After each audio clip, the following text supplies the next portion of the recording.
Spanish cabinet approves bill penalizing empty homes, rewarding lower rents. Spain's first housing law inched closer to becoming a reality on Tuesday after the cabinet approved a draft text that will reward landlords who lower rents and penalize those with multiple empty homes. The ruling Socialist Party had been at loggerheads with junior coalition partners Unidas Podemos for months over the bill but hammered out an agreement last month as part of a broader accord to pass the 2022 budget. Under the law, regional governments can declare areas as in high demand when the average household spends over 30% of its net income on rent or mortgage costs and bills, and if property prices have risen more than 5% above inflation. A general income tax rebate for landlords will drop to 50% from 60% but will stay at the same level for those who have refurbished or improved their properties in the last 2 years. It would rise to 70% for landlords who put properties on the market for the first time and rent them to people aged 18-35.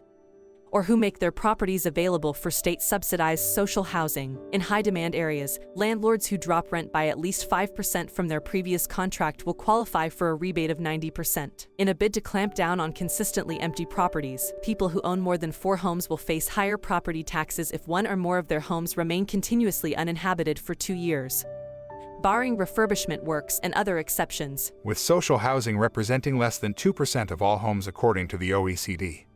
Spain lags behind European peers such as Britain, France, and Italy, where subsidized housing respectively represents 17%, 14%, and 4% of each country's stock of homes. U.S.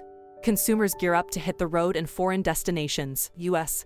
consumers, itching for a change of scene after more than a year and a half of constricted pandemic life, are as eager to travel as at any time since COVID-19 sent the world into rolling waves of lockdowns.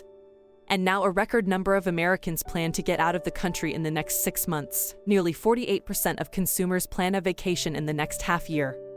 A survey from the Conference Board released on Tuesday showed that is the highest positive response rate to the every other month question included in the Economic Research Group's benchmark consumer confidence survey since February 2020, the month before the coronavirus triggered a short but deep recession. Travel and leisure activities were the hardest hit by coronavirus lockdowns. They began improving notably early this year on the back of COVID-19 vaccinations, but tailed off over the summer and early fall as the Delta variant swept through the country, especially regions with the lowest inoculation rates such as the South that are also popular vacation destinations. Lynn Franco, the Conference Board's Senior Director of Economic Indicators, said in a statement the increase this month was a reflection of the ongoing resurgence in consumers' willingness to travel and spend on in-person services. That indication came as consumer confidence overall rose unexpectedly in October, snapping a 3-month skid that had been triggered largely by the summer's Delta wave and by concerns over rising inflation. While by far most people plan a trip somewhere in the United States, and by car, a record 16.8% said they are headed to a foreign country between now and next April. That tops the previous record of just under 15% in the October 2017 survey and is roughly double the series' historic average of 8.4% dating to the 1970s. With fewer people planning to travel by air, the surge in foreign travel plans may in part reflect the pending relaxation of restrictions at the U.S. borders with Canada and Mexico, the 2 countries most easily reached by motor vehicle from the United States. Indeed, nearly 35% of those planning a getaway of any sort say they will travel by automobile, the 4th highest percentage since the Conference Board launched the Vacation Plans supplement to its survey in 1978. Of those planning to get away, just 19.6% plan to get aboard an airplane, the lowest percentage since the Conference Board's survey in February. That is more than 3 percentage points lower than the average over the past decade and 10 points below the record of greater than 30% in August 2019. The number of passengers proceeding through airport security over the latest weekend totaled roughly 5.8 million, more than double the volume from a year earlier but still only about 85% of the passenger volumes from the comparable period in 2019. The latest Transportation Security Administration data showed CD analysts back New Development Bank to meet climate goals. A new multilateral climate action development bank is needed to help get money to emerging markets more effectively, analysts at U.S. Bank Citigroup said on Tuesday ahead of an upcoming climate summit. Global leaders will assemble in Glasgow on Oct.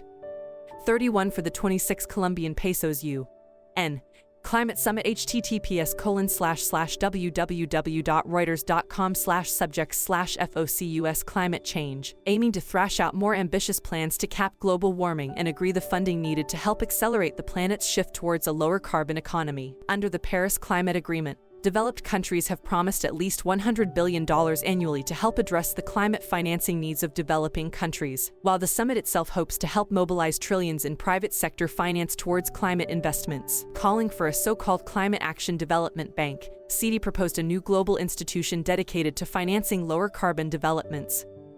Funded by nations across the globe, believe it would be far more efficient if capital were to be allocated with the assistance of an institution fully dedicated to achieving climate change objectives.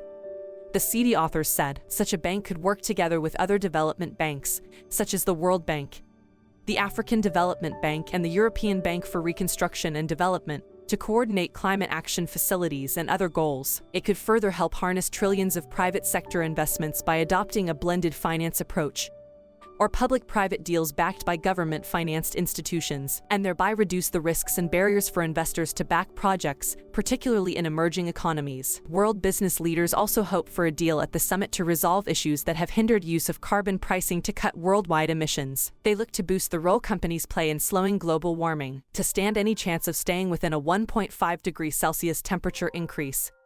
We need to do much more to reduce emissions, a team of 9 experts concluded in the bank's 104-page Global Carbon Market Report, calling for a coordinated global effort to help price carbon and remove hurdles for developing countries to access climate financing. We cannot realistically expect emerging markets to fund their own decarbonization programs and slow their economic growth. The goal must fall at least in part on developed nations, the authors said. We need to find a mechanism whereby global efforts to decarbonize are funded efficiently and equitably,